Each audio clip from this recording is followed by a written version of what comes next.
മുഫിദ എന്താ ഡിസൈൻ വർക്കൊക്കെ? Almost done. Okay.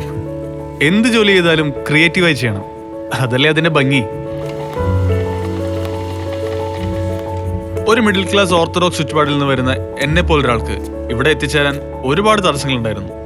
ഞാൻ ലോജിസ്റ്റിക്സ് കോഴ്സ് ചെയ്തത് കൊച്ചി ജിംസ് ഇൻസ്റ്റിറ്റ്യൂട്ടിലാണ്. ഞാനൊരു ആവറേജ് സ്റ്റുഡൻ്റ് ആയിരുന്നു. പക്ഷേ എൻ്റെ ഇന്നോവേഷൻ സ്കിൽസും ആറ്റിറ്റ്യൂഡും എല്ലാം ജിംസ് മാനേജ്മെന്റ് ശ്രദ്ധിച്ചു. കോഴ്സ് കഴിഞ്ഞതും സ്റ്റുഡൻറ് സപ്പോർട്ട് മാനേജറായി ജിംസ് എന്നെ ഹയർ ചെയ്തു. എൻ്റെ കരിയർ ഡെവലപ്പ് ചെയ്യുന്നതിൽ the help me alone. GIMS ഫാക്കൽറ്റീസിന്റെ സപ്പോർട്ടോട് കൂടി തന്നെ ഖത്തറിലെ ഒരു ലീഡിംഗ് കമ്പനിയിൽ എനിക്ക് ജോലി ലഭിച്ചു. ഇപ്പോൾ ലോജിസ്റ്റിക് കോർഡിനേറ്ററായി നല്ല സാലറിയിൽ ജോലിയിൽ തുടരുന്നു. കണ്ണൂരിലെ ഒരു ചെറിയ നാട്ടുപ്രദേശത്തു നിന്ന് വന്ന ഞാൻ ഇന്ന് ഇതുപോലൊരിടത്ത് നിൽക്കണമെന്നത് എൻ്റെ ദൃഢനിശ്ചയമായിരുന്നു. അതിന് വഴികാട്ടികളായത് GIMS institute of logistics. GIMS, creating leaders in logistics.